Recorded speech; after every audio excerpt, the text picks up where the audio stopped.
We're not really live, but we're going to be live in a second.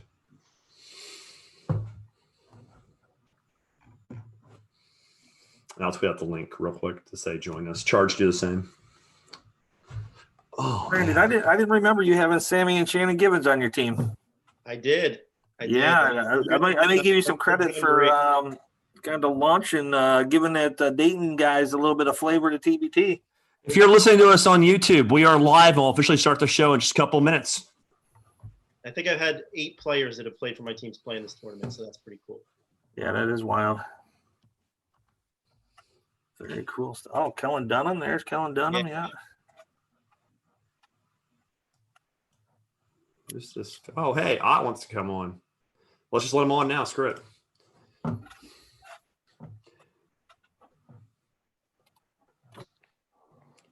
You there, Ot? Speed of music. Get him on in a second. Hello. Hey, what's up, Ot? We're not even really officially started yet, but we are live on YouTube, so watch what you say. The masses are watching. Oh, I'm never going to say anything bad. You're gonna say fun stuff. You're gonna say fun stuff. We're actually not officially started. Just hang on with us for a minute while I get the store kicked off. But but real quick, how was the game? Huh? You better pick us Saturday. I'm getting tired of this. You gotta wait till our picks are out here in a few minutes, but only one person picked you guys. So I want you to give whoever that person is, the royal treatment, smartest person in the world. I'll take it. You picked us?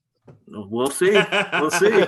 Hey, I really think, no disrespect to the Overseas Elite, but I really think from top to bottom, that was probably the deepest team. Oh, TMT? Yeah, definitely. Those guys were loaded from top to bottom. Yeah, we'll go into some of this when we're officially live, but I was surprised at a few of the numbers. I mean, they were just a big team, and like I said, I don't want to waste all my good material now, so. Yeah, I'll hang with us. We'll introduce you. Oh, we can see you now. Let's go ahead and show everybody your pretty face. We'll go back to the screen in a second, though. All right. So, you guys had a big win today. That was cool, though. That was really neat. We're not live yet, guys. Don't worry. We're just kind of screwing around. Well, we are live, but yeah. Hey, somebody picked us. Who was the one who picked us? Was it Kimchi and D2, D3? No, it was Showtime. Showtime? Who else picked us? Didn't 2 people pick? There are 2. I don't remember exactly. Charge, look that up. I'm doing too many things right now. Yeah, let me look in a second. Definitely did not have enough picks for us. I was sort of disappointed. I thought I was a pick of the pod. That was a fun game, though. Holy cow! Oh man, it was wild. It was you guys a great comeback. Imagine.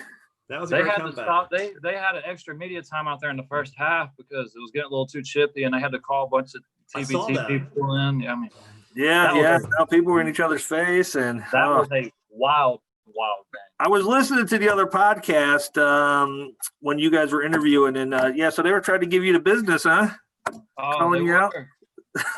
Hey, sometimes you gotta let them know. They better back it up. Otherwise, you're getting called out on Twitter after the game, and you can win, you can lose, but you can't get punked. That's right. That's funny.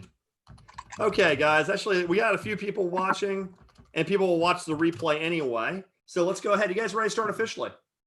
Yep. Do it. Okay, let's do it. Give me 1 second. So I'm going to go back to the screen, and we'll bring Ot back in a second. And Ot, you stay as long as you want, all right? Hey, I'm here as long as y'all have me. Okay. Show officially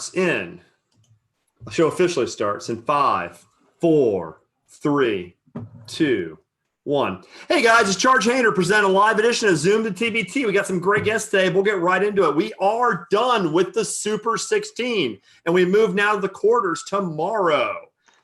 And Charge, we also should introduce our guest analyst. We got Jake Hirscmann from Eberlein Drive, not Eberlein, right? Eberlein, I always screw this up.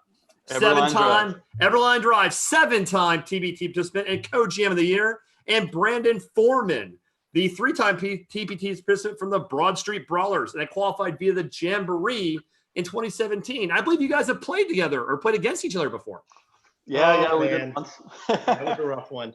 How'd that one go down? Well, it was the start of our championship run, so that was pretty fun for us. Let's That's just not say bad. they were not seated where they needed to be seated. Fair enough. And Fair you enough. guys- Fair enough. Fair You enough. guys were shorthanded, so. And we have one more guest we're going to bring in, and we're going to keep his identity secret just in case you just started watching for just a couple of more seconds. He'll be right in just a second. Let's look at this, Brad, though. Our last two games were picked today to complete. This bracket gets tighter and tighter, and we are now down to our quarterfinal matchup. Charge, what do you see here? I just see, just an amazing tournament. I think when we started talking about this, we knew that seeds really did not matter.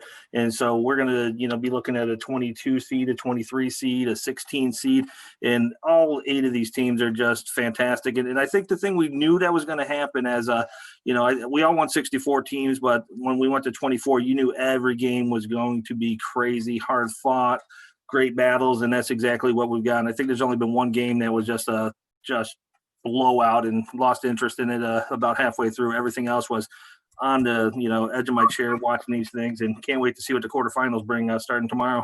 Should be some great matchups. Looking at these games that have happened, there's a few that are already in the books. So Jacob, did you ever watch that Red Scare and Big X game? Yeah, that was a really good one. Obviously, Red Scare coming out on top, and honestly, I think the real story of the game here was, Nick Ward was completely dominant against D2, and in the second half, they were just feeding him nonstop. Yeah. And in this game, Thompson, the big for Red Scare, outplayed Ward, and that was really what made the difference there, because Devin Oliver didn't do much. Yeah. For Red Scare, and their young guys, and specifically Thompson, outplayed Ward, and that's kind of what made the difference. Yeah, that only makes sense.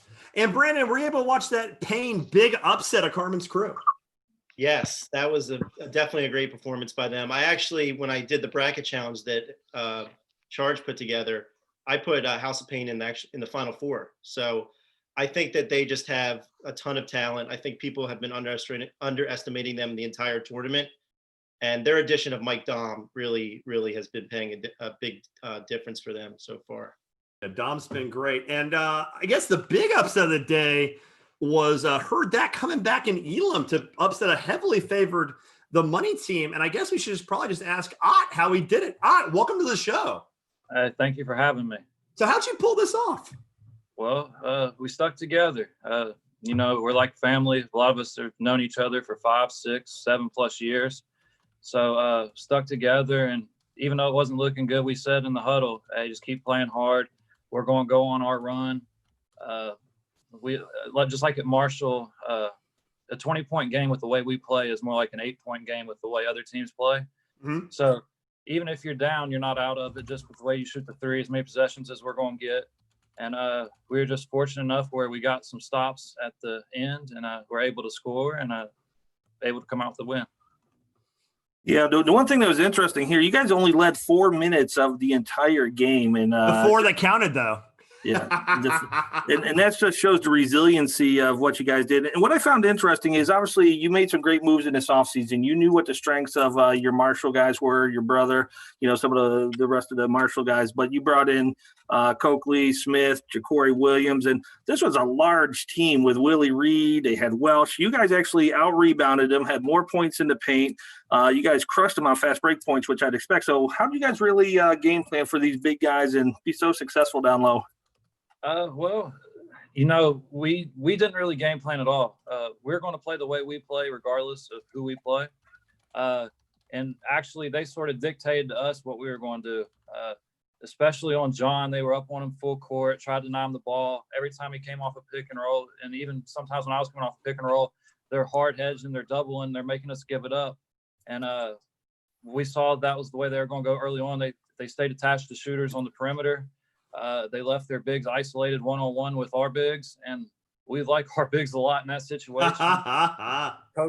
Chris Coakley was a man-child, had 32 points. Corey Williams had 30. So they decided they weren't going to let us shoot threes. And, in the past, that might have gave us some trouble. But this year, with the additions we made with the bigs, it's really picking their poison. And, they got abused in the paint. And you wouldn't expect that from a team that hangs their hat on shooting threes. Makes sense. So, Jake, anything you got to add to that? Any questions you have for Ot? Yeah, the big thing for me watching that game was, you mentioned this a little bit earlier, but TMT had like 12 or 13 guys. Do you think that ended up hurting them a little bit, having too many guys? I think, I don't think it was the fact that they had 12 or 13. I think it was the fact that they had 12 or 13 just random guys. Like they said they only practiced one time together. We heard that. We heard they were worried about the courts.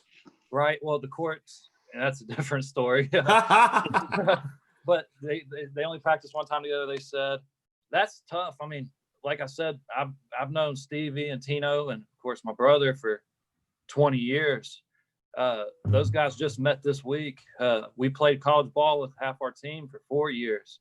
And then these new guys came in 10 days ago, and we'd have 1-2 practices a day for 10 days before we even come to Columbus. And we had played against them before. So we had a lot better chemistry than they did. I mean, it's hard if you just throw a team together. Yes, they had the talent, but, we had talent too, and we were a better team. Definitely. No, that makes a lot of sense. Okay, I'm having a little bit of connection issue. Charge, you drive while I figure it out.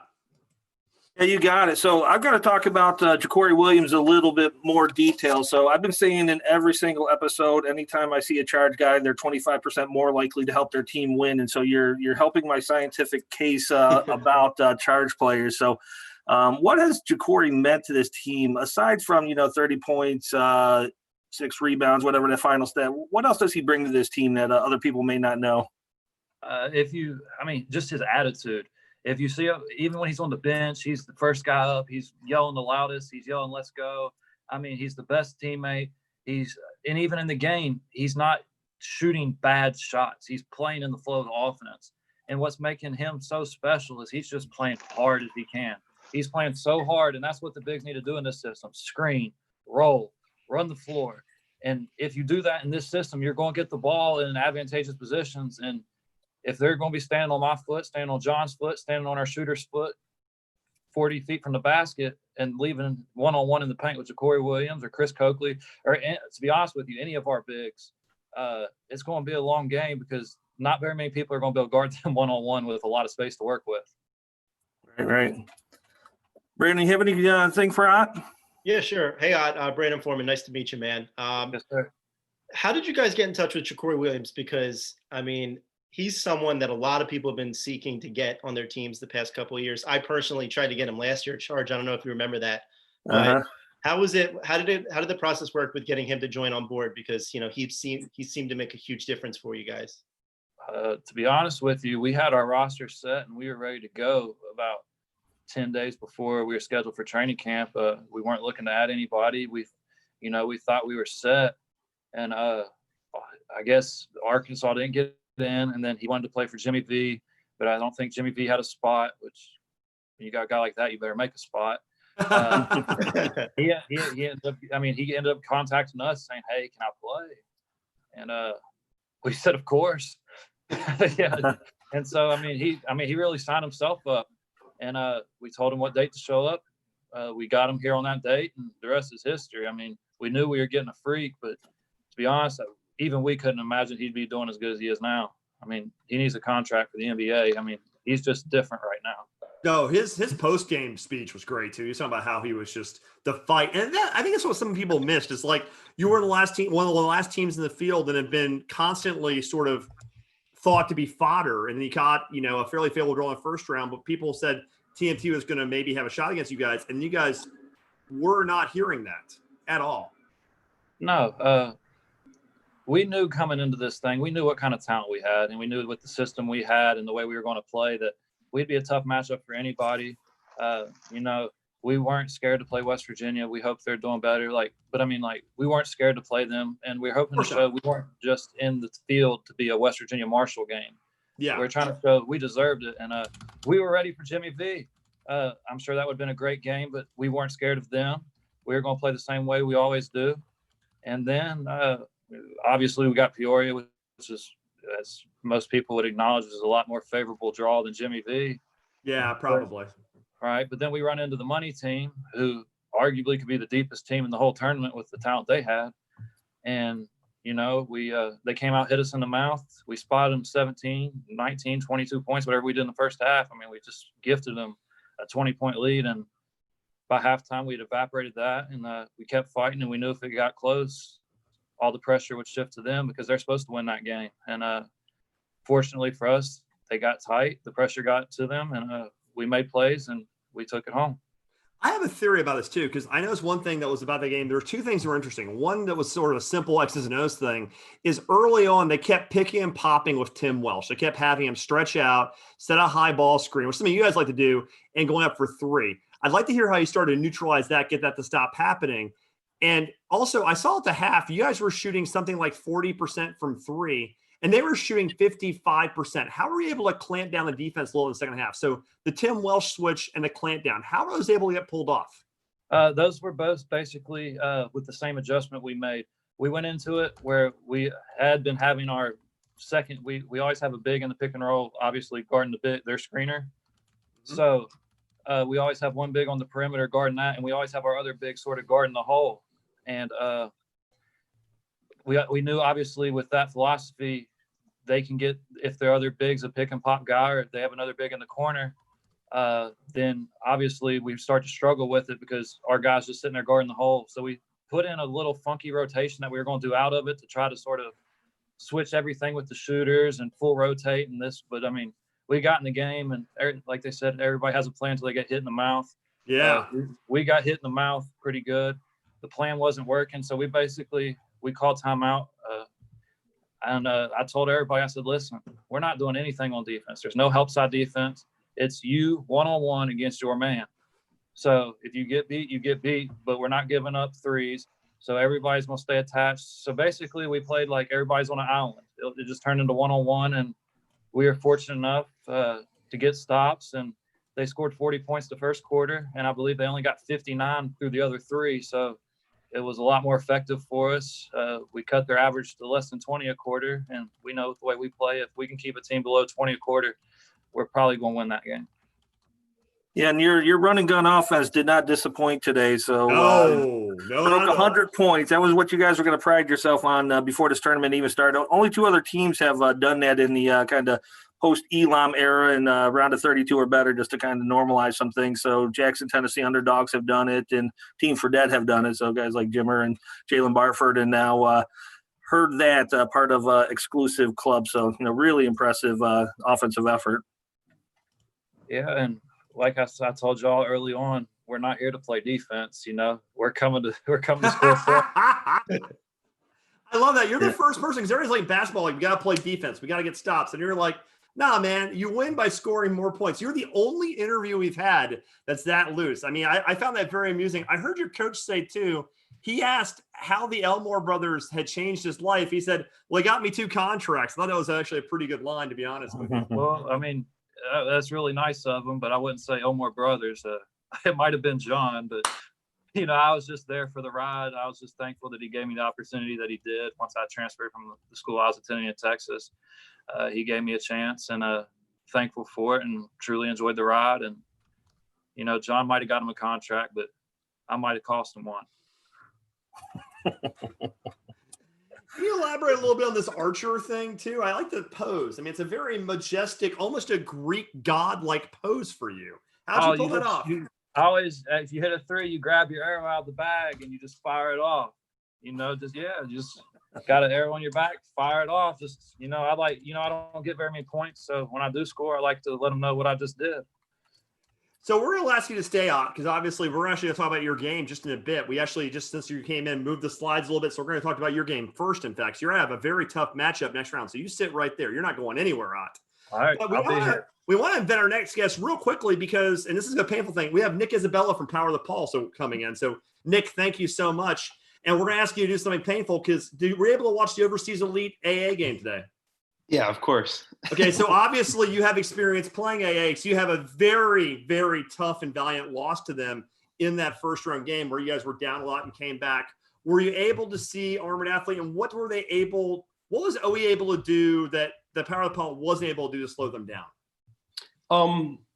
I felt like Overseas Elite got to shooters today. Armored Athlete, with all with credit, we knew we had a tough matchup coming in. They had 7 guys who shot over 36% from 3.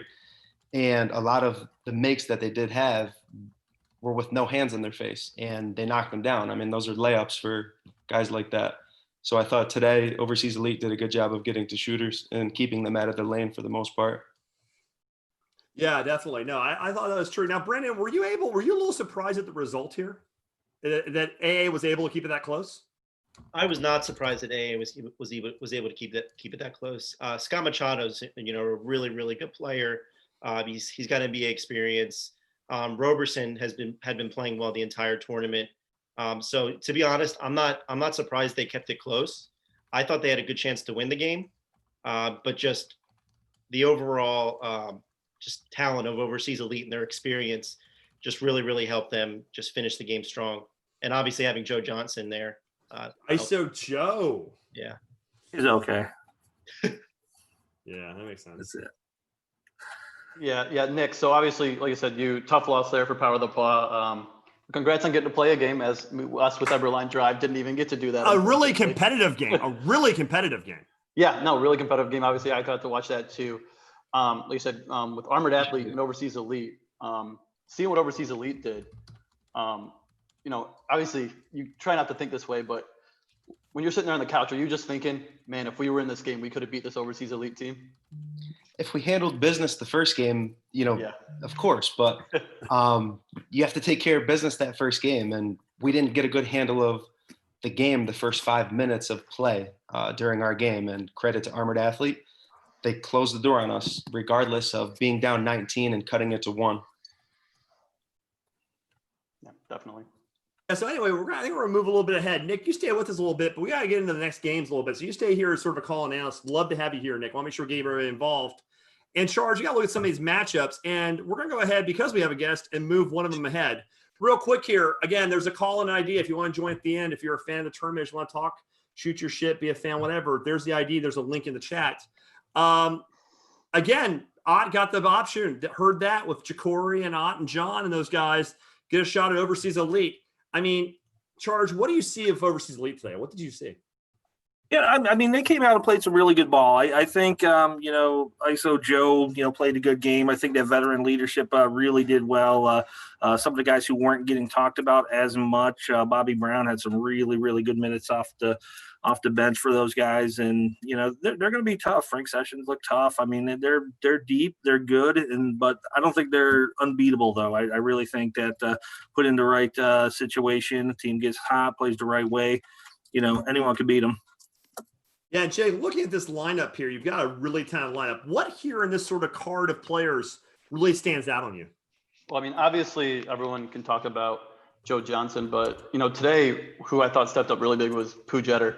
For them, he was knocking down tons of threes, especially in the first quarter. Really created a lot of distance with Armored. And even their bigs, guys like Kaiser, who stepped up when Justin Burrell had maybe one of his worst games in tournament history, and it seemed to not matter because they just had such a deep lineup. Obviously, tons of shooters, tons of experience, not necessarily just in TBT, but you've got guys who have played a ton in the Drew League like Sessions and Bobby Brown. And, you've got guys who have won a big 3 championship, which is obviously a completely different game, but this is obviously still a really good team. But, similarly to what Charge said there, they're definitely not unbeatable. We saw what was potentially the deepest team in the tournament in the money team just lose today. So very good team, deeper than I thought they'd be. And a lot of guys who are kind of on the bench played well that I didn't expect, but it's going to be a tough out for anybody here going forward. Also, what happened with Xavier Silas? Does anyone know? Was he injured or? I'm not sure. I mean, it is interesting. Yeah, he started, played 2-3 minutes maybe, and last I heard of him. I mean, he's a big difference maker for them. If they don't have him the rest of the tournament, that could really, really change things. I don't know. Looking at this lineup, Ot, who worries you the most defensively? I understand you don't really care about defense, Ot, but out of these guys, who really worries you the most?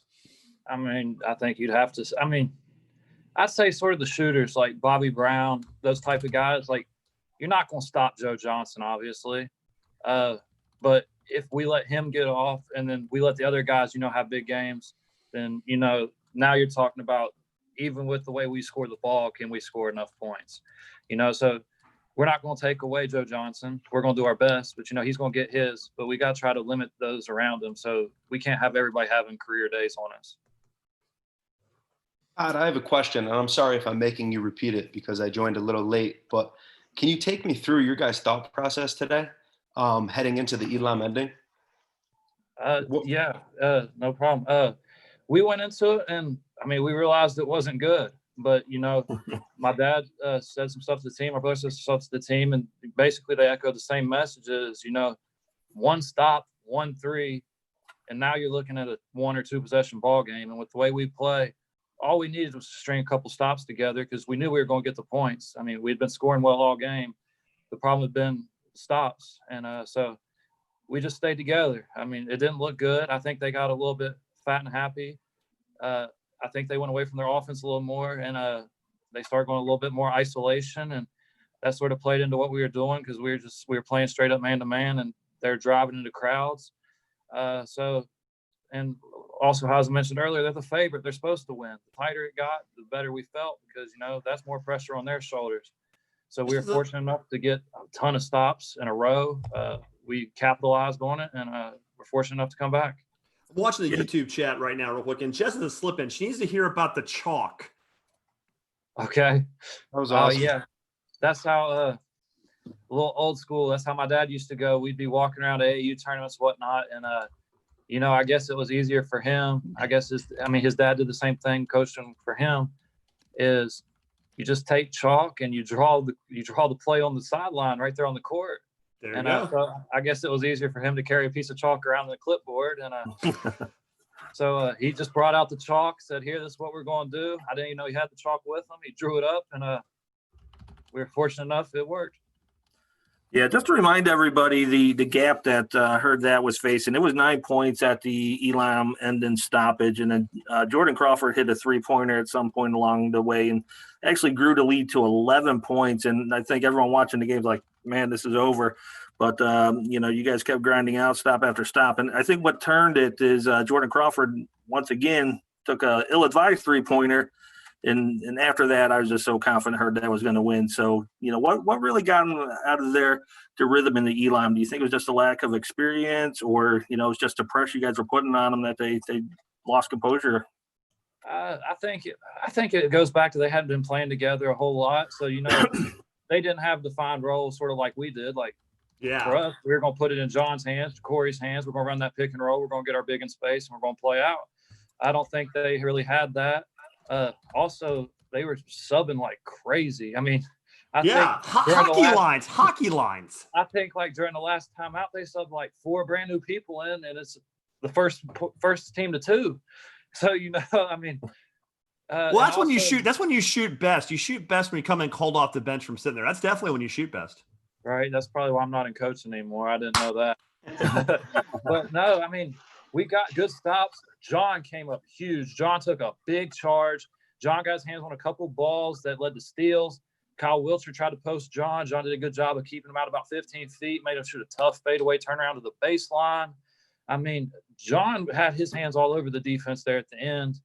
And the other guys did it on the offensive end. And I think that just comes down to, we were together. They were more mercenaries. We're more of a family, and it paid off. Yeah, I think that's a really good point. I mean, like the idea of togetherness. We're seeing this tournament that, like, because the talent level is so even, like everybody on these things is professional. So, right. I mean, not cohesion matters. It's been a word in all of our chats we've had. Is cohesion something that comes up a lot. And speaking of cohesion, let's talk about this Heard That team. So obviously repping the Marshall alumni, just defeated TMT, really talented squad. Obviously your brother John scoring really well. And you're sort of the brains behind this all. But we had a lot today out of Ja'Cory. We had a lot today out of your fronts, your bigs, Coakley. And like, I'm looking at this lineup, Jake. You mentioned that there's a lot of talent in the front court, even though there's a lot of great guards. Yeah, no, I mean, the front court, like we said, stepped up specifically huge today. Coakley kind of kept Heard That alive in the first quarter, specifically hitting those huge threes, keeping the deficit, even smaller than it could have been. Obviously, Zach Smith gave you some good minutes too, and Ja'Cory Williams was seemingly, even when driving to the basket, out of control, finding a way to get it in the hoop. And I mean, honestly, heading into your next game, and what gives me hope that you guys can be another really good team is, how even today, like you were talking about, even when John seemed to get taken out of the game offensively almost completely, they were double teaming him, not letting him shoot. He was still able to step up and take those charges, play tough defensively.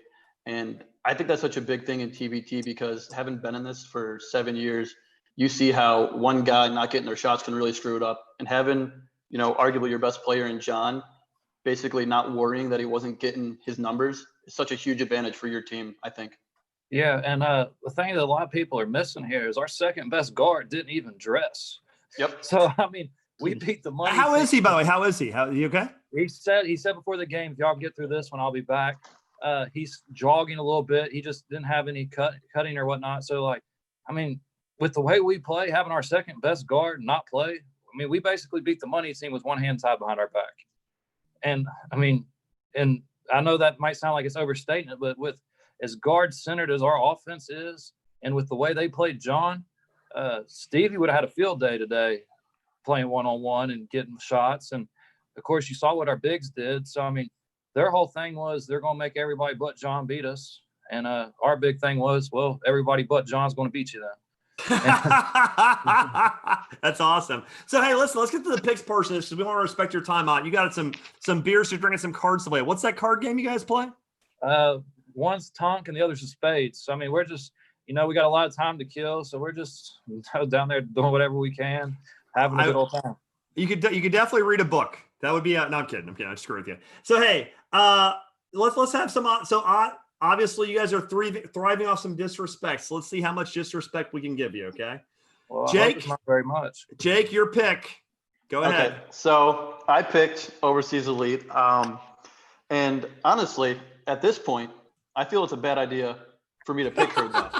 I picked against them last round, and they showed me up. And I mean, honestly, I made this pick, and I don't feel great about it. Seeing how you guys played against the money team, who I think was even deeper than Overseas Elite. And even now knowing you have Browning back, I mean, you guys can definitely beat them. Overseas Elite is just kind of the juggernaut of TBT. So I'm going to roll with them knowing very well I could be proven wrong again. And if the game goes how the money team was and it was that entertaining, I hope I'm wrong. All right. So Brandon, what do you got here? I'm sorry, but I got to go with this game. I just think that the mistake that the money team made is from my 7 years that I've done this, I've noticed that teams that have had more than 10, honestly, have really struggled to gel in this tournament. And there was a few teams that did it last year. I had done it 2 years ago and we lost. So I think that was a big deal. It was, played a big factor today. But obviously you guys proved that you belong. I mean, you guys were really, really, really did a great job today. But in this game, when you're going against the 5-time, or was it 4 or 5? 4. You're going against the 4-time champs, and it's just hard to go against them, even though the roster is very, very different. Yeah, those uniforms have won 4 titles. They haven't, except for Burrell. And Brown. But I think it's going to be a great game, no doubt. Yeah, I definitely agree with that. Charge, go ahead. We got to break this trend. Heard that. All the way. Hey, that's what I'm talking about. There's no doubt about it. Yeah, so Jake kind of backed into his pick. I want Overseas Elite, but I'm kind of going to try to pick Her Dad at the same time. But no, we're all in on Her Dad. Just push it all in. I think Overseas Elite's a solid team. They look good, but I think Her Dad, they're just running and gunning, and they're hurting people. I mean, they're 4 quarters long. They're not going to wear out, slow down. And we've seen that from a lot of teams, especially some of the teams that are shorthanded. Overseas isn't shorthanded, but they're just going to keep running and gunning. And how can you pick against Ot and John and Ja'Cory and Chris and Zach? And I mean, deep, exciting players, exciting brand of basketball. So I'm all in on this. All right, that's what I like to hear. So how can you pick against a guy as nice as Ot and as talented as Heard That? I will tell you how you can, actually. And by the way, Ot, honestly, this matchup's one I'm looking forward to. So the thing about this, and we talked about this with the last matchup, and you would even understand this, the high variant of both Marshall and Heard That about your offense and what's predicated upon it, the high ball screen, all that shooting. I expect this game to be wildly entertaining. And I think the thing will be, it will based on who can exert their will. If this becomes a game in the 60s where it's a grind out, where it's a messy affair, I think Overseas wins a 7-8 point game. We get this game in the high 70s, the mid 80s. I think this will be Heard That game. So I think it's a pace game. I think if you guys can get some shots up, you can really get them out of their offense. Plus, and all respect to the Overseas, they're a very talented team, but they are a little on the older side. So maybe you guys can get them out and make them run a little, do some cardio. Ot, how's your cardio? What's cardio? Okay, so here's the key thing. You didn't want, honestly, if I picked you, you would have lost. So this is actually just trying to help you here. Like I gotta pick these against guys. you because I have not picked worth a shit. Back in. Oh yeah, we're all back in it. I mean, at the end of the day, I think the way we all feel is heard that proved us and pretty much everybody wrong today. Wrong. They proved all of us wrong today. You know, like I said, I thought Money Team was the deepest team in the tournament, and when they were. Yeah. They just lost. And when they were up big, I'm like, okay, this is going to be a blowout. But I'm not gonna lie, I was going crazy rooting for Herd that down the stretch, as most people were. You can pick who you want, but make sure y'all rooting for us. That part's done. That part's done. That was me backing into my pick. I'm like, I'm picking Overseas Elite, but I'll be rooting hard. And the moment you shoot that 3 over Joe Johnson and pull out that arrow, I'm gonna be going crazy. The key thing about this pod is this is the official underdogs pod. So whether or not we think you're gonna win out, we're all gonna be rooting for you. That's pretty clear. Well, thank you all for rooting for us. I hope to prove all you all wrong. Hey, listen, do us a favor. When you prove us wrong, except for Charge, why don't you come on and just crow and tell us about it, all right? Oh, for sure. And if I prove you right, I'm not going to come on. If you prove us right for some reason, for some unfortunate reason, you'll be one of our first guests for the 2021 prep, okay?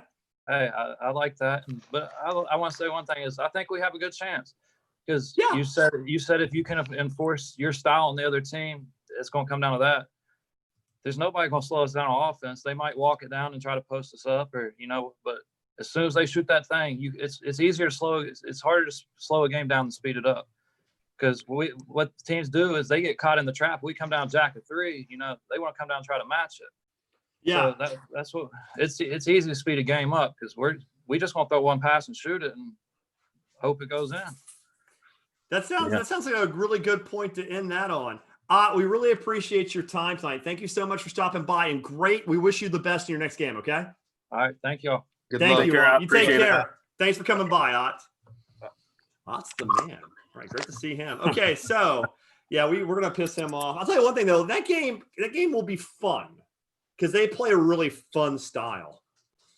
So, hey, let's skip the slides real quick. Let's stop the slides for a bit because Ot just left. We can catch up on the games for a minute. Real quick, Nick, I want to keep you here for a minute, but I want to make sure because Brandon and Jake would have given their hen's teeth to be interested in at least getting to play this year. So, Jake, what is the main thing you missed about not playing this year? And maybe Nick can comment on that.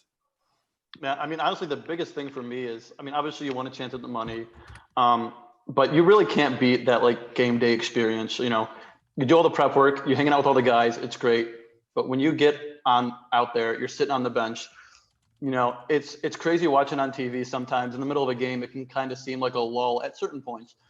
But when you're on that bench, you're living and dying with every basket. A 5-point lead seems insurmountable. But then when you have a 5-point lead, you're like, oh, this is going to disappear in a second. And so just to live and die with every basket, being on that bench, knowing it's winner take all, one loss and you're done. I missed that so much this year. And, even if there wasn't a quarantine, I would be able to go, but because of everything that happened, it didn't happen. And then obviously we got disqualified, but just that intensity of every single game, that's something I miss.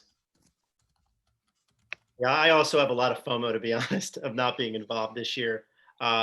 But it's giving me a big chance to kind of think about TBT for 2021.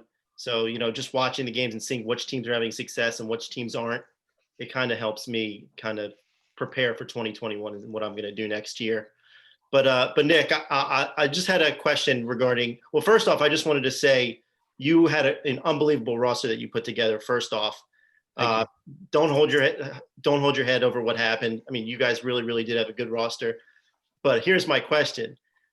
When you guys come back next year, what are the chances that you can land a guy like Landry Noko or Devin Booker to join you guys next year?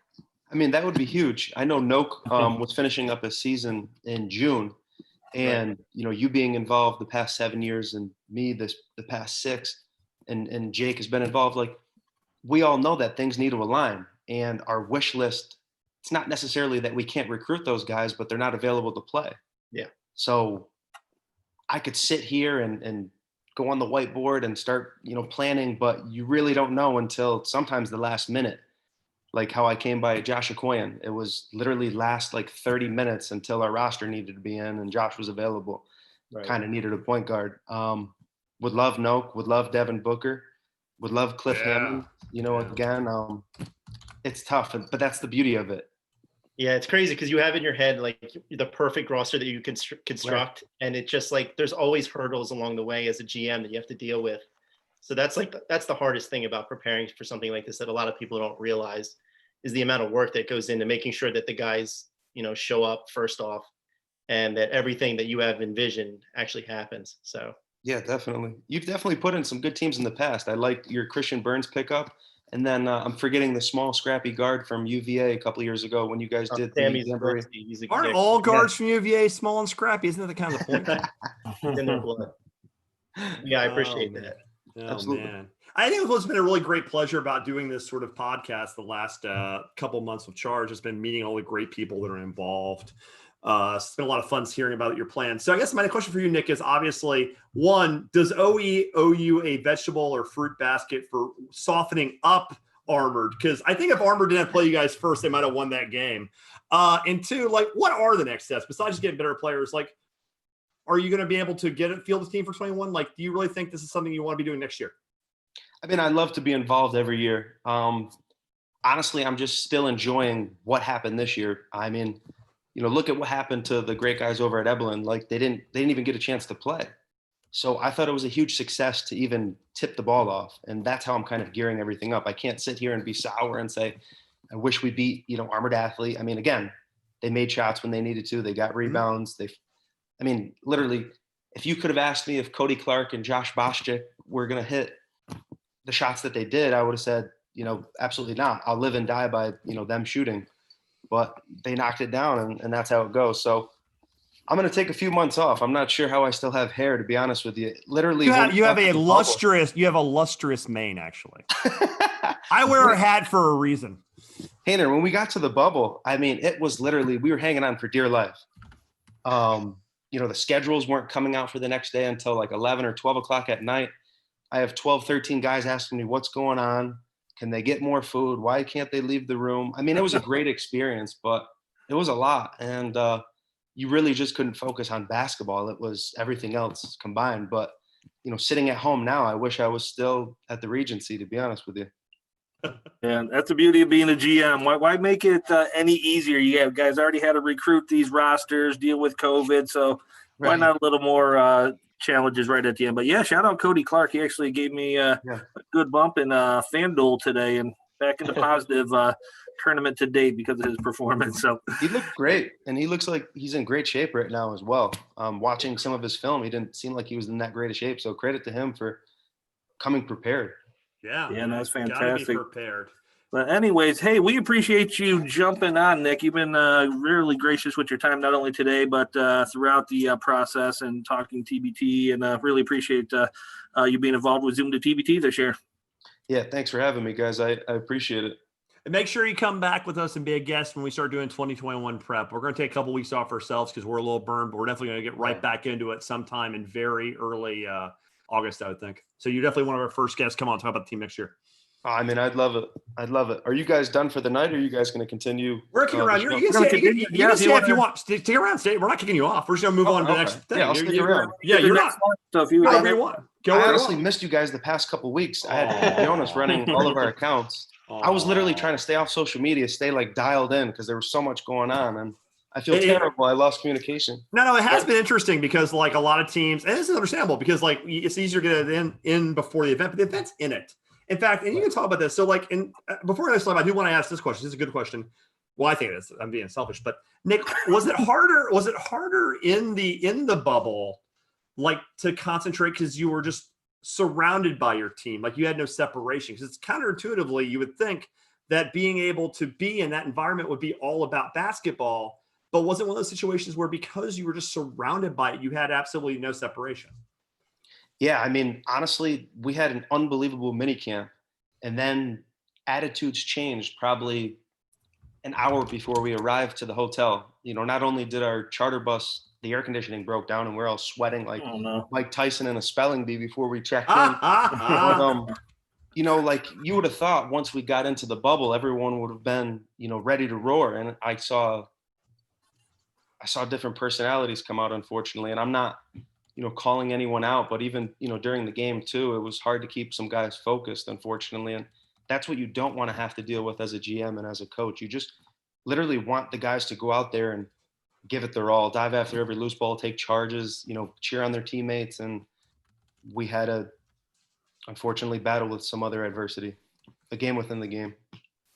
Yeah, no, I can see that. And speaking of adversity, this game's going to be chock full of it. You got the Eagles versus Brotherly Love, the Marquette alumni versus the team of Brotherly Love. As I call them, the Cuse Killers. And that's a Friday game. We moved the other game up a little bit. 16-4 record, counting the win they got this year against CP3. We're talking about a very, very deep and talented team of shooting all around.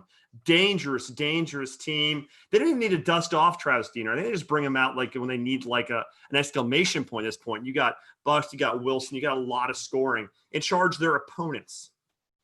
Yeah, so Team Brotherly Love. So they had, was it the first, or they played on the first day on the fourth? I do know that. And They're so cold. They're cold. Yeah, so that's my one concern. Their team's so experienced. They go very deep. They started a little slow, pulled away, and just really blew out their opponent in game one against Stillwater. Novar Gadsden was a little slow coming out of the gate. I expect bigger things from him, and I think there's going to be a great battle. They were Final Eight team last year, Final Eight this year. Didn't get tested against Eberlein, unfortunately, because everyone was looking forward to that battle. And but this game here is going to be good. It's going to be tight, and I'm just hoping the layoff from the 4th through the 10th doesn't impact it much. Everyone else is going to be a little more game fresh, game ready. They've had a lot of time off, so I'm a little concerned about that.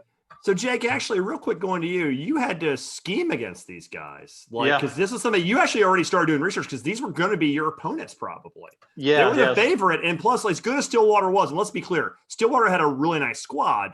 They were depleted because of testing or non-shows, which just happens in conditions. So this was your likely opponent. So since you're not playing them now for very unfortunate circumstances, who were you game planning?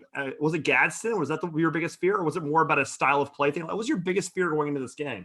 Yeah, well, we talked about the money team and Overseas Elite being deep, and, Brotherly Love is right up there with, maybe being the deepest team in the tournament because, last year you had Givens and Gadsden being their high scorers. And then this year you see Khalif White and Ramon Moore go off in the first game. And, last second they added DJ Newbill, who had a pretty good game for them first one.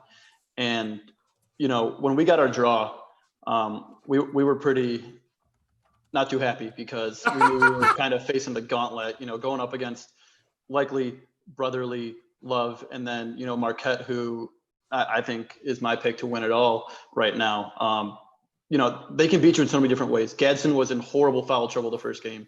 And so you just saw Khalif Wyatt and Ramon Moore basically hit everything they threw up. And legitimately, there's 6 or 7 guys on this team that could be the leading scorer and it wouldn't surprise you. So they were, not fun to prepare for because you really didn't know what you were going to get on the day of the game in terms of who was going to be their main guy. It would have been a great game. And it sucks that we didn't get to play them. But, this Marquette game versus Brotherly Love, as much as I think Marquette's going to win it all, it wouldn't shock me if Brotherly Love won this because they've got a very deep, very good squad. Speaking of deep and quality, I know the physicality comes to mind. Brandon, as the Broad Street guy, you're a Philly guy. This is a Philly-based team. How does that Philly identity infuse themselves in a basketball team? The fact that these guys have all really played together, not necessarily on the same teams. They're always playing pickup in the city together, and all these guys have known each other for a long time. So I think that especially, in a quarantine tournament, it's really, really plays to their benefit. I've actually had about half of these guys on my teams in the past. So, Khalif is just an unbelievable player. He's very, very smart. He doesn't make many mistakes on the court, which is really, really going to be a big advantage against Marquette. I've had Ramon Moore on my team. He's a great player. Sammy Givens, a great player. And then Shannon Givens. And it's actually funny because I spoke with Danny Holdsman on the phone, and he's a college kid, and he's already had 10 times more success than I've had in 7 years. So hats off to him. He's a really, really good GM. They have a really, really well put together team. The addition of DJ Newbill is a game changer for them. I honestly think that the winner of this game is going to win the entire tournament. That's my prediction. You think? Oh, whoa, can you repeat that? Just I want to make sure I heard that correctly. I think the winner of this game will win the tournament. That's a bold choice. Not as bold as it was when TMT and Carmen's was alive, but still a bold choice. It's very, very interesting. Nick, talking about the Philly thing, you were the GM of a very physical team too. I mean, Clemson always plays a physical strand of bully ball. So basically, we've got a guy who had to prep for them and Jake, a guy who knows Philly basketball, and Brandon, and a team like the power of the Paul. It's physical. How does a physical team get an advantage over a skilled team, Nick? I would say both teams are pretty physical. I mean, and both teams have good guards. I'm not going against the Givens brothers. I'm not going against, Gadsden, and I think I don't know how you say his last name is Mancinez. Yeah. Really good. The really good guy named Franz. Solid. When those guys played with Talladega Nights, they were a Sweet 16 team. Beat our first year last. So like they're really good, but Marquette is very good as well. So I'm going to agree with Brandon. I think the winner of this game is going to be right there playing for it all. And honestly, I'd be really surprised if this game isn't as good as the comeback from Heard That today. Quite possible. So anyway, we're talking about these picks then, and Jake, what do you think? Yeah, so like I said, right now my pick is still Golden Eagles to win it all. Well, I think really this game could be considered a toss-up. It seems every year the Golden Eagles get to that point. They get to the Final Four. They make it to the championship, and they just miss out. And now they've got what might be their best team yet. They finally got all the guys you expect. Even with Diener kind of just waiting in the wings, you've got Jamil Wilson, you've got Dwight Bikes, you've got Darius Johnson-Odom, who played insane in their first game. Mo Acker, Mo Charlo. It's such a good team. They've played together. They know TBT. While Brotherly Love has a lot of the same thing, I think their talent level is maybe just below Golden Eagles. Mm-hmm. And, that maybe that top level talent of the Jamil Wilson or the Dwight Bikes might be just enough to get Golden Eagles over the hump past Brotherly Love. Brandon, what's your possibly dissenting view? Oh, it's not that dissenting. Yeah. This one hurts because I'm definitely going to be rooting for the Brotherly Love team just because I know a lot of the people involved with that team. I just think the Golden Eagles are just the most well put together team in this tournament. They have the most talent in this tournament. They made it to the finals last year and they didn't even have DJO. So the addition of him, you saw what happened last game, how well he played and the difference he made in their performance. I just think that their experience and their talent, and they love playing with each other and they're well coached. I just think that I think they're going to win the whole tournament, in my opinion. Fair enough. That's actually a fairly popular pick at this point. Charge, we know you're a big fan of the Golden Eagles. Yeah, no, I agree with Brandon. Whoever wins this game will win the tournament, hands down. I don't think there's anyone else in play right now. And to keep it short, everyone kind of – your friend Billy Clapper's hurt right now. Golden Eagles, like I said, it's a difference between who's going to win and who you want to win, but I think Golden Eagles is just a notch above everybody right now, especially at the DJO. Jamil Wilson, people don't talk about him like they love to talk about Kraft. They love to talk about Kennedy and, those people. But Jamil Wilson's probably one of the best players in this tournament year after year after year, and he just continues to get it done. So, put me down for Golden Eagles. I will say this, and I'm just going to go ahead and make it a clean sweep. And I think this game could go either way. I think it's going to be tighter. I'm a big deal. Charge has a lot more about the sort of individual players, and more in terms of style of play and what people can bring. Both these teams are physical. The thing about Brotherly Love is they're physical, smaller teams. They get by with effort.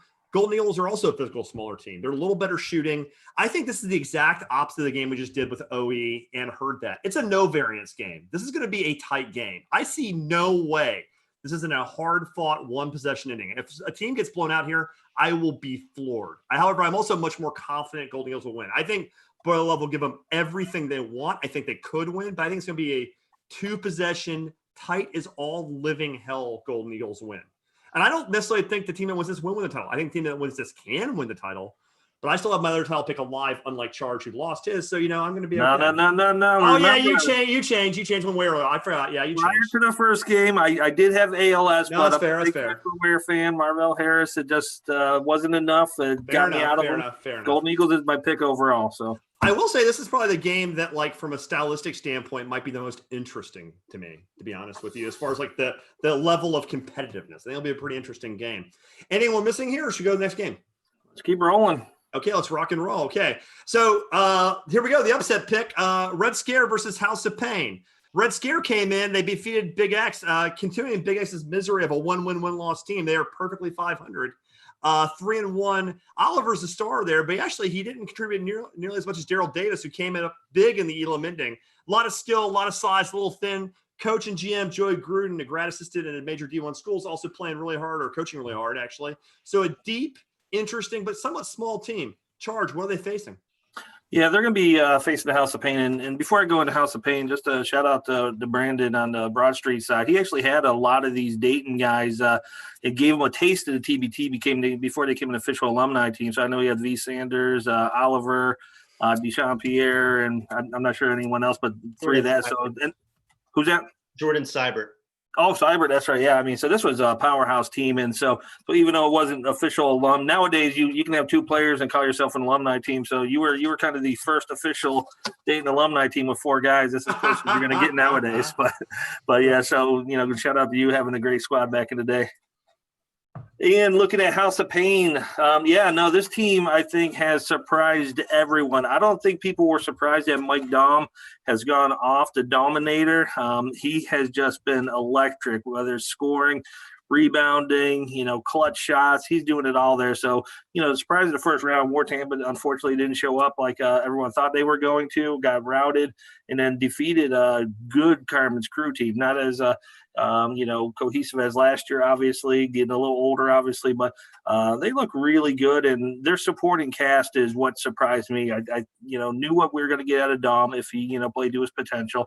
I thought Garrett would be a little better, but it's really, Felice and Hill and Vanales, these guys just incredible performances, and that's where I thought these guys lacked depth before the tournament started, but that's not a problem for them at all. Even though they only have 8 guys here, it's the right 8 guys. They play together, they play their roles well, and looking for fantastic showing with House of Pain here.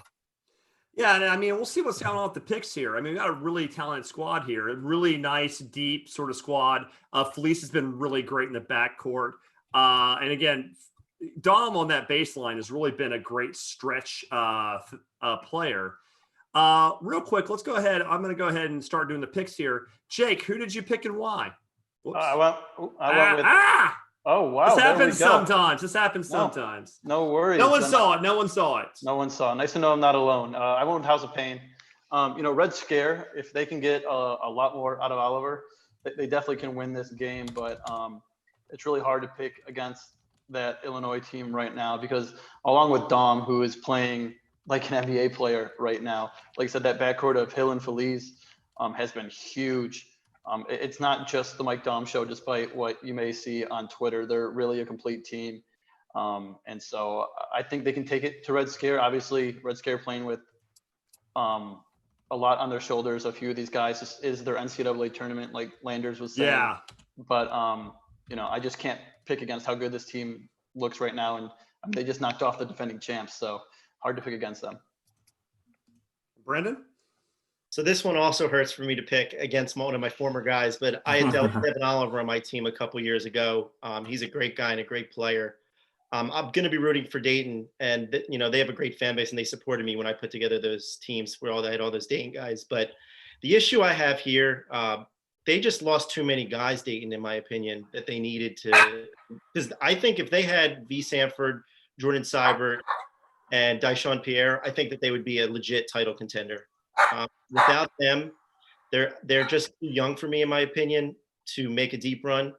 I mean, they've already made it pretty far, but the guy that really impressed me from Dayton was Mike Sell. I think for how young he is, I really think he stepped up big for them and made a big difference. So he could play a big role in a potential upset here. But the reason I like the House of Pain so much, everyone's talking about Mike Dom, but Malcolm Hill is really, really a terrific player. I don't think a lot of people realize he played in the VTB league this year. So he played against a lot of Russian teams. Like Kyle Hines was in that league. So it's a great league if he's playing in that league. He was first team. Malcolm Hill was first team VTB this year. So he's a big time player, and he's going to make a ton of money next year. And the way he played, there was a play where he really didn't even have a chance to save the ball, but he dove headfirst to try to save the ball for his team. Like, you need guys like that to win in this tournament. And I just think that they're their camaraderie, and then the ringer additions of Kyle Vanellis, Billy Garrett, and Mike Dom, it's just going to make a big difference for them in this game. And that's why I have, House of Pain winning. It's fair picks. Hey, real quick, Charge, I guess a guy named Nick brought this up too. Nick, you were saying Mooney was supposed to be on this team, correct? Yeah, Mooney was originally on the roster. Sounds like there was issues with eligibility to play and whatnot, so we can only kind of assume some things around that. But I'm sticking with House of Pain. I just think the trajectory feels a lot better. This team bonded really, really quick, really fast. Red Scare looked a little rusty to me. So can they get the kinks worked out between now and their game? We'll wait and see, but I just like the trajectory of House of Pain, and we'll take them.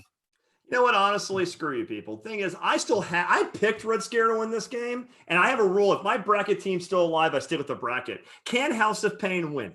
Absolutely. They've proven me wrong twice now, even though I did pick them to beat Carmen's crew, but I didn't have them beating War Tampa. So basically, I'm picking the exact opposite of them the entire way. Had them to lose, had them to win, etc.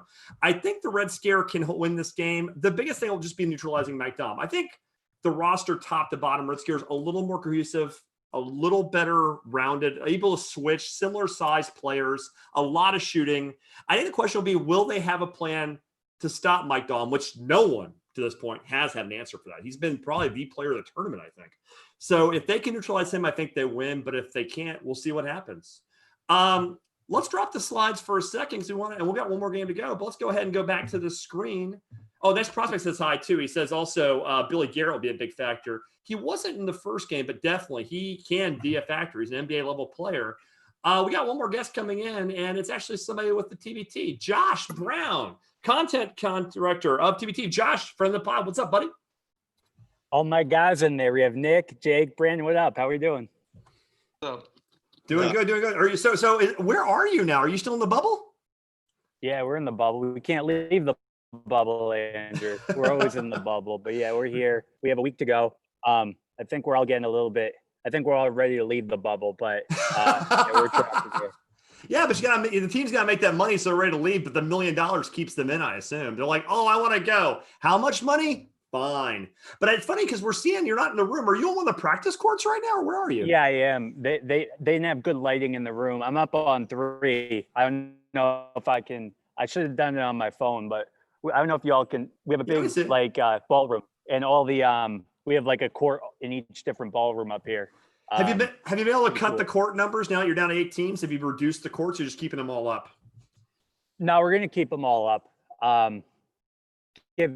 Hopefully give teams like they usually get like an hour and a half, 2 hours up there. Give them 3-4 hours, let them do their thing. We want the team that all 8 teams left now to be sharp and ready. So it's cool, man. I should have joined on my phone. I could have gave a tour of the whole kind of I don't even know what to call it, the whole setup we have up here. But it's pretty cool how Jen Todd, Jeanette Puzo, they turned basically a ballroom into like pretty legit courts. I mean, I was in court 1 and like Joe Johnson was talking about how he loved the court, like how he loved this is a guy who played in every arena in the world, probably every good arena in the world. So they did a great job. And Nick was here. I think he can attest to it. Pretty good. We have those 2 black courts. I know the teams didn't like those, Nick, but yeah, Nick, how were the courts? The black courts. How were the black courts, Nick? Be honest, you're not there anymore. You're in a bubble and you can't leave, so you have to make do. Nick's always diplomatic. Nick's always diplomatic. I'm guessing Joe has played on a court because Joe's about 87 years old. I think he played actually at the old Boston Garden. No, it's good though. You guys have done a great job. Vince, what do you got? Yeah, no, just first off, Josh, thanks for jumping on. I know you are busy. This is your busy time of year, but congratulations to you, the entire TBT team. From a fan standpoint, this TBT has probably been the most intense TBT ever. One of the benefits of contracting from 64 teams to 24 teams, the games have just been phenomenal. So from an internal standpoint, obviously you got a lot of different ways you're going to measure success, but how well do you think the TBT is going from an internal perspective? Going great. I mean, I think it's hard to measure because we were given a platform that you can't really like quantify. I don't think anyone has really had the platform that we have right now. But I mean, you guys have all been watching and paying attention. I think the fan interest has been great. I think Yeah. we have, as we kind of narrow down the teams, and we have even, I mean, tomorrow or whenever they're playing, we have Joe Johnson and Ot Elmore playing each other. I mean, you can't get a much better made for TV matchup than that in terms of everything. So been going great. I think everyone's happy. Like I said, I think everyone's starting to get a little bit, I don't know, a little bit of cabin fever maybe is the word for it. But in terms of how it's going, I think it's all worth it to be able to do this and play on national TV, not only to help TBT, but I think, and not to sound cliche, but I think it is pretty cool when we get a bunch of tweets and emails from people talking about how they needed something to watch, and they were dying without anything on TV, and they've been watching TBT. So it makes it worth it. Definitely. Josh, what's been your favorite memory of the tournament so far? What's been your favorite memory of the tournament so far? Yeah, I think probably today. I think today was the first time that I've actually cheered in a TBT game, maybe ever. I think I was sitting. You're not supposed to do that. I know, but once in a while there's a moment that it transcends your whatever we have going on. And I was sitting with Jake, who all you guys, or most of you guys know, and we were watching Heard That come back from down 18 or whatever they were, and there's no fans there in the arena, but it still felt like you could feel the electricity. Justin Burrell was peeking out from behind the corner, and the other team, they were watching in the other corner, and just a great moment. And we spent a little time with Ot and John here. They're a great group of guys, and I don't know. Like I said, I don't think I've ever really cheered during a TBT game, but we were jumping up and down a little bit when that happened. That was awesome. Yeah, no. So interesting. You talk about being in the tournament in the bubble there, and obviously the NBA is about to start their bubble. I think a lot of people are realizing that what you guys have been able to do is, I mean, frankly, and this isn't just sort of saying because we like the event. Amazing that you're able to pull this off. And I think there's a lot of kudos. But are there any lessons that you would like to impart to the NBA as an older and wiser person who has pulled this off in COVID? What advice can you offer that lesser league that starts later?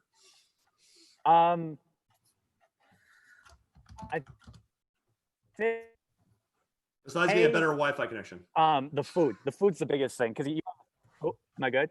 No, you're fine. You're fine. I'm giving shit. Go ahead. Yeah. Okay, cool. I think you gotta be prepared for all the different diets and everything like that. I think that's the hardest thing to manage. Guys who are used to whatever they're used to at home, having to come and buy in. I think the NBA is going to have a tough time, only because, like I said, I think to their credit, a lot of TBT players, they really just enjoyed being here and being part of it and having a chance to play on TV, because a lot of them don't in their career. And we've been lucky in that regard, in that they've all bought in. Even the money team, when they, today, they're all like, oh, we enjoyed it. Those are pretty big name guys on that team. And they were even, 5 minutes after they kind of fell apart a little bit in that game, they were talking about how much they enjoyed it and had fun. And I think when you get to the NBA, and you put that many guys in a bubble for 3 months or whatever they're going to do, it might be tough. I mean, like I said, we've all been getting a little bit, I think now we're kind of all ready to get out of here. And when you put guys who are not used to doing that in a bubble, which the NBA is going to do for 3 months, I don't know how that's going to go. I think after a week or two or a couple of weeks, you're going to run into issues. So they just better be prepared to keep those guys entertained. And I don't know. I think they're going to have a tough time eventually if you, try to ask 450 guys to sit in a bubble for 3 months. Right. Yeah, one of the more entertaining things I've been reading on Twitter is around packing your bags, having them in the lobby, and then going to the losers hotel after the game. So I don't know who crafted that, but it's been highly entertaining. So whoever put the bags there, put it on social media from TBT. It's just been one of the more entertaining bits of Twitter content. Yeah, I wish you guys could have seen it. We've moved the hotel to the losing team. They can either leave and go home, or they can go to a hotel for a night. And the hotel that we had them in, it was another hotel convention or connected to the convention area that we're in, and probably like the worst hotel I've ever seen in my life. So like if you lost the game, you legitimately had to go, you were in like torture for a day, pretty much. Yeah. We've kind of figured that out, and we've moved them to the Hilton, which is a nicer hotel, but it really was like you were playing, you would be like relieved if you won that game. Like, yeah, I mean, there's a noticeable drop in conditions if you lose a game and you have to go to another hotel. So I talked to Dwight Bikes about that. We were walking over from the arena, and I mean, like we were talking, like he's a guy who's made a ton of money. He doesn't even care about the money. He just doesn't want to go to that. It's a Drury hotel here. He just doesn't want to go there. So kind of the thing motivating him to just win out. I never knew Columbus, Ohio was so sketch until I stepped in. Yeah, Nick probably saw it. Yeah. Josh, can we stay? I'll stay on for just literally a couple of minutes. So we want to go ahead. One of our panelists has to go. We're going to do our last pick. Stay for me. We'll talk a little more TBT if you don't mind staying for like 5 minutes. All right, Let's cool. do our last segment. Yeah. Stay for just a second. We're going to do one last bit of picks, and we'll bring Josh back. So Josh, hang tight. We're going to finish because I know one of our panelists has to go. So we're going to talk about our last game real quick of our picks, and it's the Boeheim sideline game. And both friends of the pod, friends of Belby, friends of Billy. It's going to be a very tough pick. I'll take the first one of this because my girlfriend's a Q's fan, so let's go with this. Basically, this offense revolves around getting Aaron Devendorf the ball at the top of the 1-4, which is a great first option. They have a lot of shooting, so basically it's all predicated upon creating at the top and getting the ball on the move to Richardson, Gillian, Trish, Green, Nichols, White. A lot of shooters. Who are they facing, Charge? They are facing sideline cancer, and this has been I mean, there's been a lot of great stories in TBT this year, whether it's Illinois, Ot and heard that team, but sideline cancer, they're a fixture now, and I think there's still people surprised that they're doing as well as they are, but you know, obviously 2 good quality victories already. You got Marcus Keene, who's ridiculous, arguably one of the best guards in there, even though Josh and the TBT staff snubbed him from their rankings, but that's a different story. But I mean, and that's just that. You got Creek, you got Abel, Eric Thompson has lots of weapons, lots of balanced offensive weapons. I mean, it's been ridiculous. Billy just did a great job putting the final pieces here together, and just really solid squad, exciting brand of basketball, really fast, and so it's going to be a great matchup against Boeheims. Let's get right to it because then we have some time constraints here. So, Jake, you were thinking here. Yeah. So I went with sideline cancer. You know, I'm good friends with Belby and Billy, but, you know, I can't go against my TBT OG, Billy Clapper. You know, I just leading up to this tournament, I remember talking to him on the phone, and he was like, yeah, you know, I don't know if we're going to get in, but, you know, if we do, we'll be ready. And, you know, he got in, and this team is, I mean, frankly stacked. I mean, Maurice Keene is maybe the best scorer in the tournament. These little guards always thrive. Mo Creek was great. And you haven't even seen the best of Remy Abel or Jamel Artis. And they won their last game without Diamond Stone. Yeah. So they have a really good lineup. It's, you know, maybe the best offensive lineup next to her that in the tournament. And, you know, the zone is always difficult, but they've got the shooters to make it work. And so I'm a sideline cancer believer. Can't pick against my TBT OG. A 7-timer's got to stick together. So I'm going with sideline. Fair enough. Hey, fair you're enough. going to make me look bad now. No. Kick it, Brandon. Kick it. Honestly, I have no idea who's going to win this game. That's a fair assessment. Have elite GMs, elite coaching. The players, both the teams have great players. I honestly have no clue who's going to win this game. I just went with Boeheim's Army just because, again, actually, you know, both these teams have beaten me in the past. So there we go. I honestly don't know who's going to win. I'm cheering for both these teams. So I'm going with Boeheim's Army, but to be honest, it's 50-50. I have no clue. All right, Charge, we're going to piss off different people. Why don't you go first? Sideline all the way. Gotta go. Billy Clapper, sideline cancer. And like I said, this is going to be a great game. No disrespect to Boeheim's Army, but I just think their lack of depth this year is hurting them. You saw it in the first game. You know, came out of the gate a little bit slow. You know, if they didn't have to buy and had that extra game under their belt, I might feel a little bit different about here, seeing a little bit better product on the court, a little more polished product on the court. But yeah, you can't go against Keene and Abel and Creek and Thompson, and these guys are just really polished and playing for a cause. They have something bigger than them they're playing for, playing like a family. So giving them the slight edge. I will say one of the hard things about Conference Finn is become friends with all the people. And I will say this makes this pick a little harder. So I picked Boeheim, and I'll tell you basically the reason is I actually picked them at the start to win the whole thing. I actually was quite scared, though, watching that game against Mackey because they won and they played fine. But I will say they will have probably the best player on the floor because Devendorf is a creator off in this sort of environment at the top of a 1-4. He creates a lot of shots for himself and others. My biggest problem with Boeheim is two things. It was predicated upon them having shooting. The shooting did not show up at all against Mackey. I know they can shoot. They did not in that game at all. And plus, you can have almost no better option in TBT than Eric Devendorf at the top in a 1-4. You really can't. That sounds like one of the best options you can have in this format. Problem is their second options did not show up as well. You're asking him to create off the bounce every time. You have a one option that's great. The other option, you need to have better options. It would not at all shock me, though, I'm picking Boeheim if Sideline wins this game. They have possibly more options on offense, even if they may not have the best one. This will be an incredibly entertaining game, though. I would be shocked if it's in one of the best Devendorf, you're saying Devendorf over Keene is what you're saying. So here's the thing. That's a great point. They're both excellent. So I'm going to say this. I'm going to say shot creation off the bounce. I'm going to go ahead. I'm going to say Devendorf because he gets in the lane, he gets fouled, he gets hacked. And that's what I respect. Keene's a great player. So let's be clear. They're both great. I will say this. I will take the total backcourt of Sideline, if you add Abel and Creek over Trish and the rest of the Boeheim backcourt over Devendorf. I would say that they're both great backcourts. There's a lot of talent, but I would say the backcourt on average is better Sideline. I would say Devendorf is top creating. And I think he's a better player, but in this tournament, the idea of being able to create your shots off the bounce with the sort of aggression he does sort of give him an advantage. He's always going to the rack. He's always getting fouled. He's always getting these acrobatic layups. Keene is a great player. He creates shots off the bounce, but he gets that mid-range game, that jumper. Sometimes it falls, sometimes it doesn't. He's always going to get shots, but Denver's always getting fouled in the lane.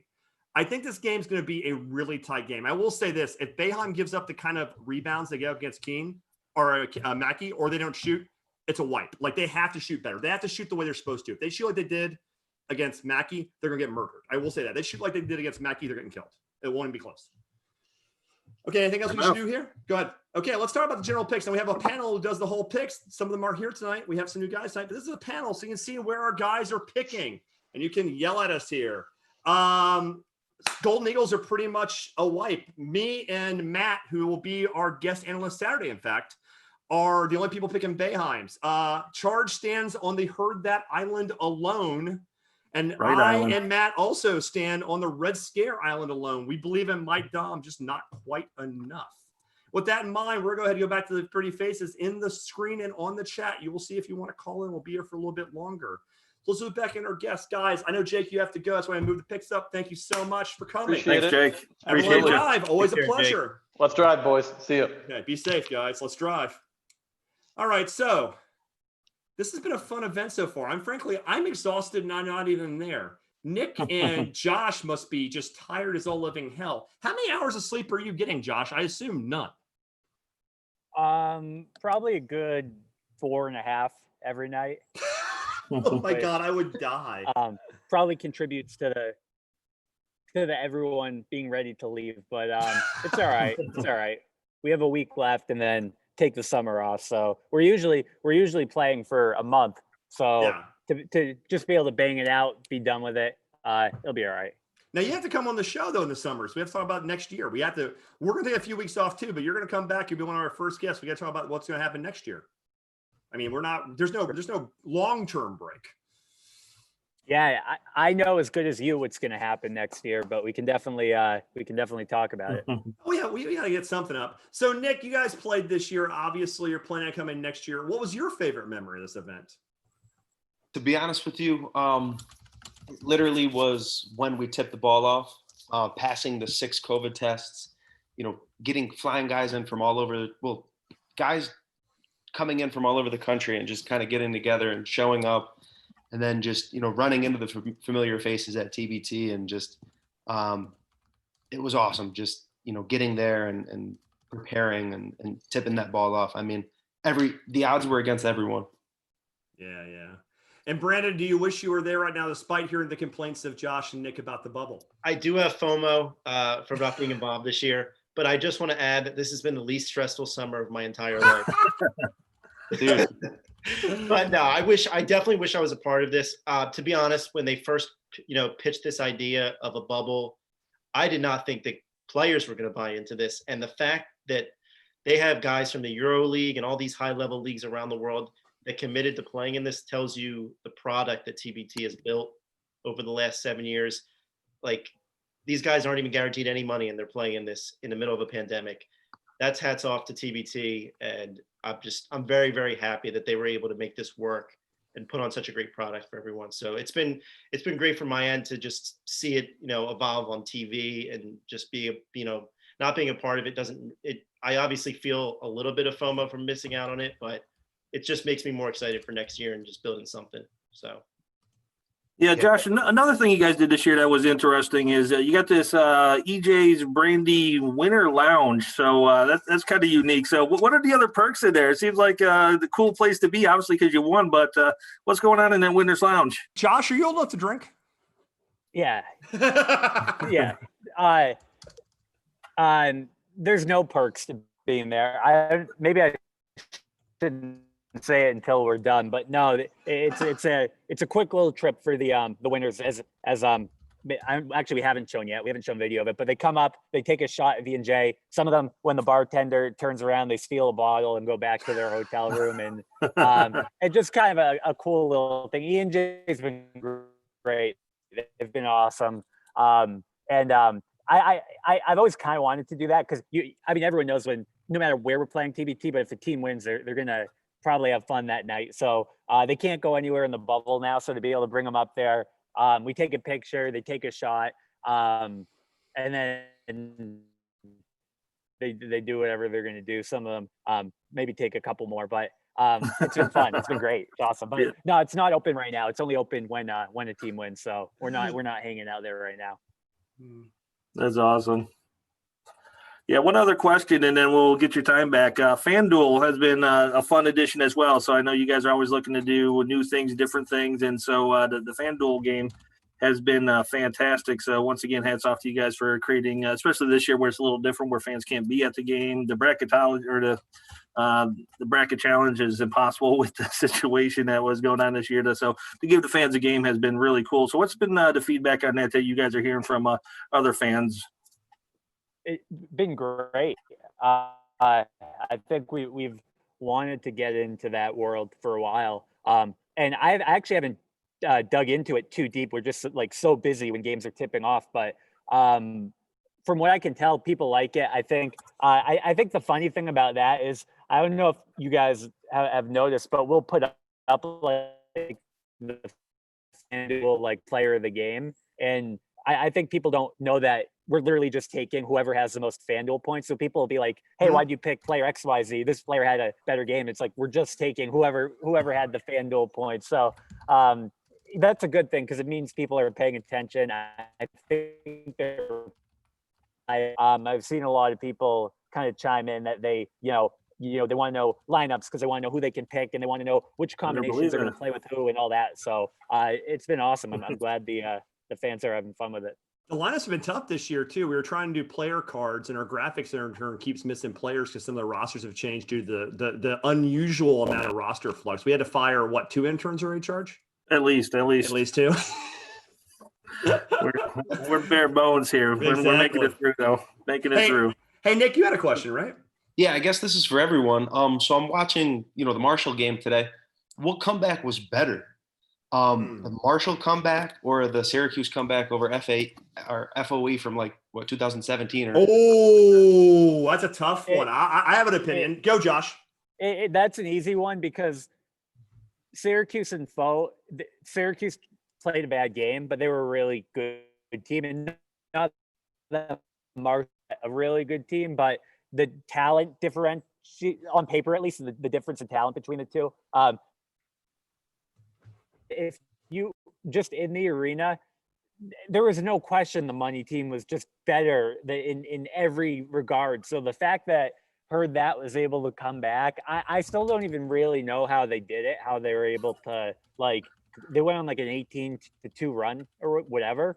But we were talking about it. That's why I wanted to chime in. But I think that's by far not only the best comeback in TBT ever, but it might be the best game given again. I think the difference in talent. And I don't know if you guys saw, Ot said it after the game. I mean, they have 5 guys or 7 guys or whatever in the NBA, and Ot, the only ball he plays is at like the YMCA. Yeah, and he was like playing crucial minutes for that team during that. So they're great. Next time, if they win another game and you guys are doing a show, I'll have to go get him and bring him on. Oh, I was on earlier. We had on him. You have him on tonight? Yeah, I came on. I shot the shit. We picked against him. He got pissed. It was great. Yeah, he sat here while fantastic. we picked against him. Yeah, he sat here, and 3 of the 4 of us charge at him. We all picked against him. Heard We have to. We have to pick against him. If we pick for him, he's going to lose. We have to pick against him. That's the whole point. Yeah, we only get top celebrities like you and not on this show, Josh. We're that's how we do it here at Zoom to TBT. So hey guys, maybe on. Joe Johnson's coming up. Yeah, you can help us with him. Yeah, you can help us with him. We probably don't have a I'm gonna connection there. Yeah. I mean, me and Joe are buddies because we went to the same grade school in 1942. But I mean, the reality is, no, Joe can play though. Joe can still get a fucking bucket. Hey guys, that's a good place to sign off. I stay on after the call for the extra video, but I'm gonna go ahead and sign us off on YouTube now. Anybody got anything I want to add? I'm good. Thanks for coming on, guys. Appreciate you. Stay on the call. We'll talk for a bit. But for all the people viewing, charge 100% Zoom to TBT. Brandon, Josh, Nick. We had Ot. We had Jake from Eberlein Drive. Everybody, thanks for coming on. Thank you.